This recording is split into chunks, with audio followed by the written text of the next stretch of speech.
It's circling it. Yes, we're now live, Nikki. Yay! So yay! We'll just give it a few seconds because then I'll see people join in.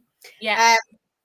One of the things is with StreamYard is you have to click on the StreamYard to actually make a comment, otherwise I can't see who's talking. But as they did that the other night. Yes, yeah. Then I knew afterwards because it came out. Okay, so thank you, Nikki, for joining us tonight. First of all, I just, if anybody's watching this, because in the catch up, because not everyone will come live tonight. Nikki's been a salon owner. How long, Nikki? 18 years. 18 years. And how long have you used the apprenticeship scheme to build your staff, would you say? So I would say more intensely since I've had the business on my own, which is the last 4 years. Before we did roll in and out of apprenticeships, well, we did do it, but not so much as what I've used it recently, which has been amazing. Okay, that's brilliant. So tell us a little bit about your salon, where you are, and all the awards that you've won. I've seen all that. It's fantastic. Go for it. So we are in Falmouth in Cornwall. Just I was not necessarily a small town, sort of average sized town. We've got loads of university students, so which, you know, on our social pages now, we really advertise for that kind of young, modern look, which is, you know, the last 4 years we have just been blown away. And again, from you guys with the apprenticeships, that's, you know, with that support I've had, I've managed to grow this business so amazingly. And, you know, I've got young apprentices, which obviously attracts that young clientele, which is great. And yeah, I couldn't recommend it enough, really. You know, there's 8 of us. It's, you know, a nice vibe, nice ethos salon. But yeah, just, you know, like I said, I couldn't recommend the apprenticeships enough, really. So tell me, Nikki, because obviously you're miles away from us and still use us. Obviously, you did your coaching and your assessors awards, so you've been able to assess people within the salon without them going into college. How do you manage that, and what time is that, and then how do we support you in that? If you get what I'm saying, so go definitely.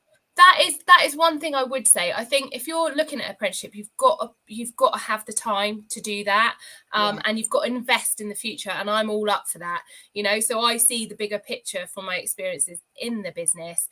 That actually, you know, when you don't invest in the apprenticeships, you know, any stylist leaves, you know, you're in a no-win situation. Whereas if you've got that continual training, you've always got someone, you know, to step in and step up to that. So for me, it's all about that continuous apprenticeship, which I think is so powerful in a business. Yeah, totally. And I mean, I don't know about you, but what I've realized definitely over the last couple of years, because I don't know about you, I think it's much more difficult now to employ a stylist, a qualified stylist within a salon now. Have you found that? 100%. To be honest, it's never been great for me to employ anyone that isn't being trained in the salon. It's never seemed to have worked out. So for me, apprenticeships, you can kind of mentor them, mold them to kind of what you want. So for me, like I said, it's about the time and the investment and seeing that bigger picture. So for me, the last 4 years, I've grown the business from having the apprenticeships. And for me, you know, like I don't do the theory work, so I literally have a day that I do all the practical work. You know, I'm doing what I got my passion for, and all the theory work I hand over to you guys, and it works really, really well. So anyone wanting to invest in the future of the business and that continual young growth, I couldn't rate you guys enough, or an apprenticeship enough for that. But it's just seeing that bigger picture of investing your time, and you know, and then you can grow your business how you want it to grow then. So for me, you know, I couldn't take on another stylist and grow my business the way I'd want to grow it. For me, it's all about me, you know, kind of wanting what I want, and that future of my business is in an apprenticeship scheme, and I don't see that changing anytime. No, I'm the same as you. That's what, you know, what I'm like about apprenticeships, because obviously that's how I grew all my salons through them, and I totally think that it's the best thing since I left. Absolutely, me too. But I think that's why I wanted to get you on. I wanted you to sort of explain how you've done it, because everyone does it differently. Do you know what I mean? So do you feel employing apprentices beneficial to the salon, and why? 100%. Again, I'm sort of kind of repeating myself, but for continual growth. So the benefits aren't just that. So say even if I was at full capacity in work in there, I still think it's an amazing support system for the stylists. You know, for me, if you're, you know, in a self-employed or in a, you know, you're just working on your own, you've got to do the clean, you've got to do everything, you know. Whereas with that apprenticeship, you're going to be stronger for me at your hairdressing, because you've got people to take the weight off your shoulders, so it gives you more time. So for me, the time is amazing, you know. So, you know, my stylists, when they're free, they don't have to be phoning, they don't have to be, you know, they can invest their time in future training. So that's how I work, you know. So as soon as you know, the apprenticeship takes over you know, the task that they can, and my stylist then can grow as well. So it's like a win-win situation, really. You know, you get the stylist that got the support, they got the time, they've got, you know, an easy life basically, but the apprenticeships have got an amazing opportunity to watch, to learn, to pass, to have me for the whole day, them having clients in, you know, and practicing on their own. So for me, it's completely win by the stylist, the business, and the apprentice. Because for me, I'm not old school at all. I'm definitely all about, you know, apprentices should be trained properly to, whether they stay in the salon or not, they 100% should be trained well enough that they can go out on their own, which I don't believe, you know, all salons do, which is why I'm so passionate about that. Whether they stay or not, they need that good foundation and training. So how do you deliver your training, your practical training? Okay, so basically, obviously, we've got the social media pages. So I follow a very sort of vague scheme of work that I've done on my own. So I start from sort of customer service to shampooing to conditioning to toning to basic color services, then moves on to cutting and things like that. So I have a full day that I don't do any clients. Obviously, what I try and do is kind of bounce a little bit of money from the training models that are in on a Tuesday, but it's nothing near what I would be earning, obviously. But I try and look at it that it's an investment for the future, which it totally is. So I deliver it by myself, no clients, and literally all day. I've got 4 apprentices at the moment, 4, and basically all day they get models in, cuts, colours, anything, and it's a vague follow of that scheme of work with whatever they need, and supported by you guys at TMB, obviously. So whatever, you know, I do, I kind of vaguely look, you know, work together on that, and that's what I think is even more powerful now, because we're working together. So for anyone that, you know, when I was tied to my local college, they was great, but they're very much on their own, and I was the employer. Whereas with you guys, I love it because, you know, it's together. We got it, you know, I know I can liaise with you guys, and, you know, the support's amazing. So for me, oh my goodness, 100%. If anyone's looking to grow their business. Do you how do you advertise for the models? As in, how do you get the models in? I think we're really lucky because the business has been going a long time. We definitely don't really have a shortage of mortgage, but models. But what I have done recently in the last couple of years, I've just got a separate page for just training models that they can like. So basically on our Facebook page, I've got another page which is just purely training models. And then when I email my clients and things like that, I'm just like, if you want reduced prices, that obviously I'm choosing the colours and stuff like that, head over to our Facebook page for our apprentices, and then, you know, that way is a lot easier. Because before, in the past, I must admit, we've struggled with getting models, but since I've had this separate page, I haven't had a problem with it at all. So then I share it on all the Instagram, Facebook, and everything after that as well. So kind of all links together. So my email, I kind of edit that, and then I'm all for saving less time. So the email that I do then post into my Facebook groups, and then share it on my stories on my Facebook, and then I don't seem to have a problem at all getting models. All clients were bursting. Do you think that is because I believe that, and I think this is one of the things that some salon owners probably worry about, is that you get a different clientele completely for the people that come in for your models, for your apprentices, and I always think. I've had it said to me as training provider. Yeah, but I don't want my clients to be paying less money than what they're paying now. But I find that they're not the ones, that they are people that probably wouldn't normally come into the salon, that will go to the apprentices, and they're specifically looking for price rather than a quality haircut or whatever. I'm not saying the apprentices don't do that, but they're okay of having less money, like some of the older, maybe more retired ladies sometimes, or the very young girls that just wouldn't be able to afford salon prices. Do you find that, or is that just me? Yeah, I used to, definitely, but not the last 4 or 5 years. I don't know if that's I don't know if that's because we've as a salon focused on social media of the youngsters, so then that carries over, so we got a student vibe. So no, I wouldn't have said so in my opinion now, but before, the last sort of 15 years before that, or whatever, before the last 40, I say yeah. But our salon's changed so much over the last 4 or 5 years. You know, it's so much more modern, it's so much more all about the education, and I think you attract what you're putting out there. So I would say no. So we've got a lot of our clients who've got a bit of sickness at the moment with COVID, and I would say, Luna, a lot of those phone calls that I'm taking off, because I'm trying to get off the salon floor so much, a lot of the calls that I'm saying is, you know, because I promote on social media, my apprentices, which, you know, are trained and assessed in that, they can take over your full hair color, and they can take over this, and oh my goodness, Sarah, it's been amazing. Do you know what I mean? So probably not. I don't think that anymore. I used to, but I don't. I think it's what you put out. Do you find then that really, like you were talking earlier about your qualified stylists, as in your, you know, the ones that have gone through all the training and now are on the floor and they've built a clientele up. Does that help your stylists sometimes if they're really busy to be able to go and 100%. take? Right, okay, yeah. 100%. That is exactly what it does. So for me, again, you know, I've changed salon a lot recently. So for me, you know, I don't want my stylist that is balayage trained charging 200 quid, 100 quid, whatever they're charging, 200 quid. You know, they don't need to put a tint regrowth on, you know, they can. But we can introduce that same price level, and an apprentice can do it at a lower cost with, you know, this stylist overseeing it.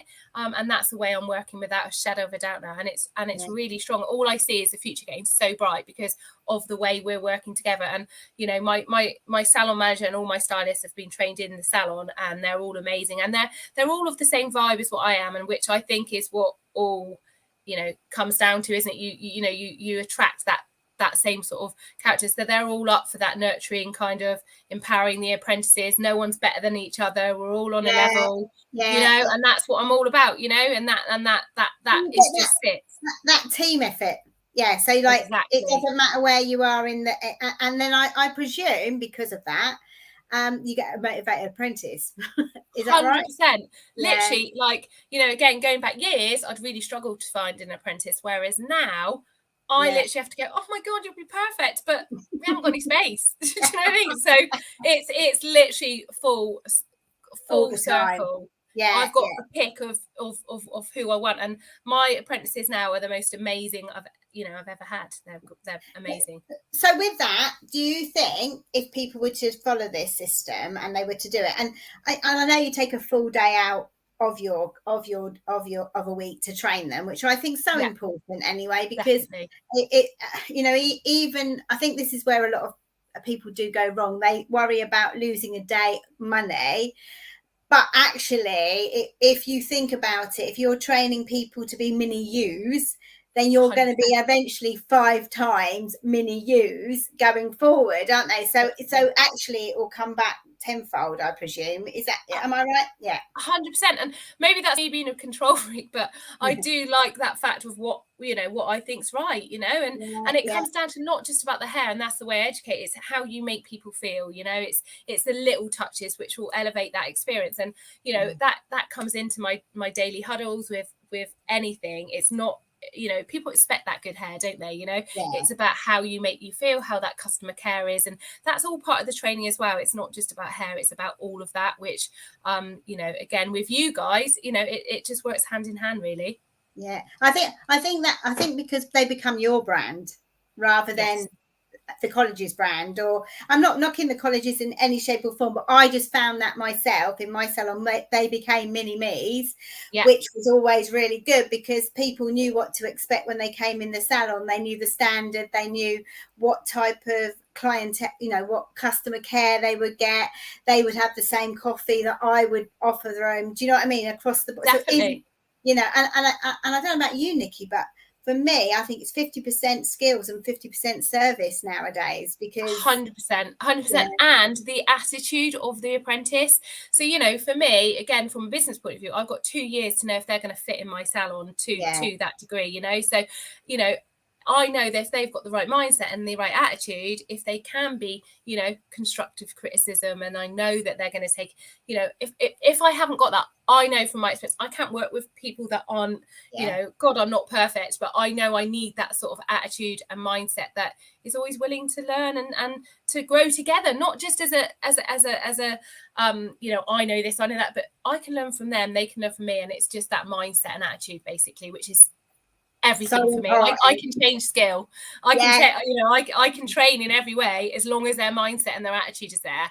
But if they haven't, then they're not for me. So how do you recognize that when you're interviewing? What type of traits are you looking for? So I would have said for that, I you know, trust my gut feeling on how they make me feel as well. So I think that's a huge one. So, you know, if they, you've got to bear in mind there's nerves on the day as well, isn't there, you know, and nerves and things like that. But, you know, if I generally just have a chat to them, I don't particularly ask a certain set of questions, although I have a guide, but it's not not the formal kind of set of questions, but I'll just have a chat to them like they're a client, like they're just my friend, and just see how they make me feel, how they are. And then I get them in for the day or half a day to work alongside us all and to see if they're the right fit, and then have a chat to them at the end of the day. And I do it that way, really. That's the way I do it. I don't kind of do it on an interview, you've passed or failed. It's kind of how you are as an individual, because I think a lot of hairdressing is not about how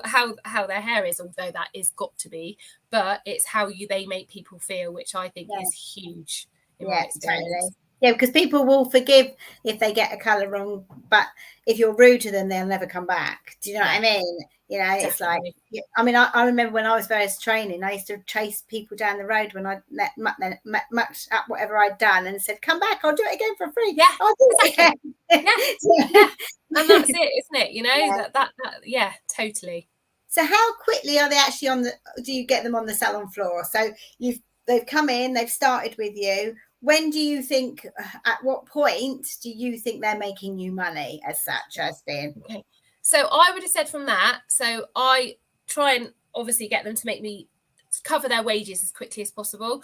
So already at the moment in the salon, we've got a bit of illness, like I said, from COVID. So I will then transfer my assistant, that's my apprentice, that's been with me for say 6 months, doing a tint regrowth with one of the senior members of staff. So they're mix the colour up and they're put it on. So within 5 or 6 months, they're earning their own wages, which whether that's paying it back or not, I don't know, but it generally is. So I would have said it's been a bit iffy at the moment with COVID, hasn't it? So I'd have said my apprentices, some of the apprentices that we did have or have got, you know, haven't had the fortunate position that my apprentices will have going forward. Hopefully won't close again. But I would have said probably from start, unless, you know, previously with COVID, about a year. And that's with me booking a year, a day a week, and then shadowing me and my manager and whoever, you know, the rest of the team, 1-to-1, and then, you know, weekly training, mentoring, and so I'd say a year you could 100%.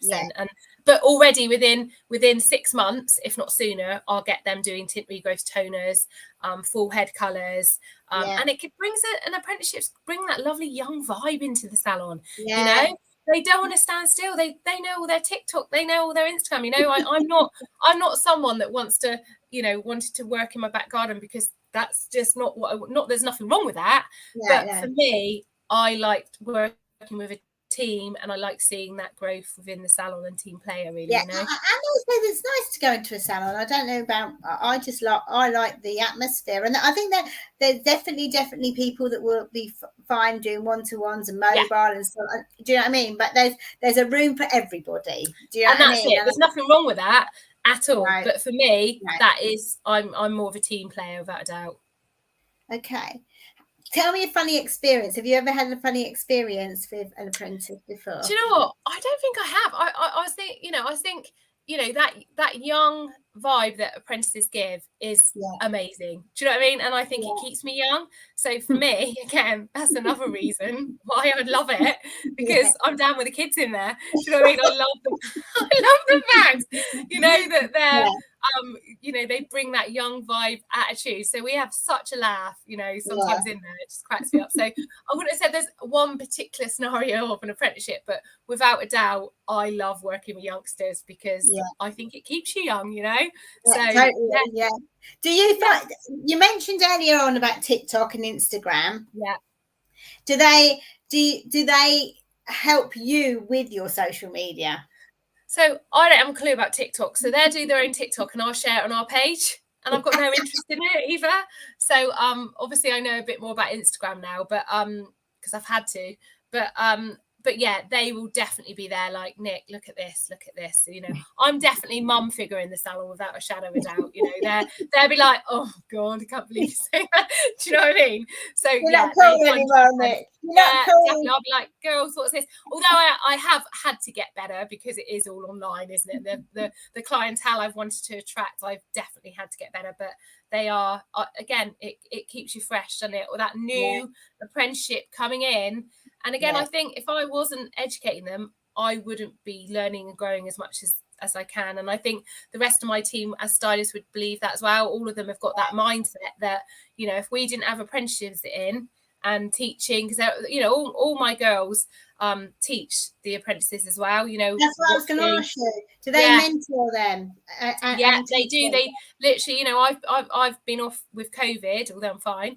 My stylist Jazz, she's been in there and overseeing everything, and then I've still got my 3 apprentices in there, so she's going through stuff with them. So it's a real team spirit in there, without a doubt. I think that also builds your other people because they're going to learn skills to like managing and being able to take that ownership of other people, showing them what to do, and helps them to grow as people. I would have thought. Would you agree? Oh, you've frozen, Nikki. Have you frozen? Oh no, Nikki, we've frozen. Oh, anyway, I was going to ask Nikki. I don't know if we're going to get her back. Hopefully we will. Let's just see what happens. But anyway, Nikki, we were getting there. And I was going to ask her 3 questions at the end of it, what advice it would be to salon owners. So for me, I can't get Nikki back. I'm sure she'll come in and tell us again. But I hope you have really enjoyed the interview today. And hopefully you've gained some advice of what you can do in your salons. One of the things that I was going to say to you is I'll try and see if I get her back on at some point, but she's completely frozen. Oh no, she's gone. So I've lost her. Oh, she's just ringing me. Hold on a minute. Let me just name her. But what I'm going to do, I'm going to end today and say thanks for everyone joining us. I'm sure Nikki, I'll get Nikki on at some other point, and I hope you've enjoyed the broadcast today.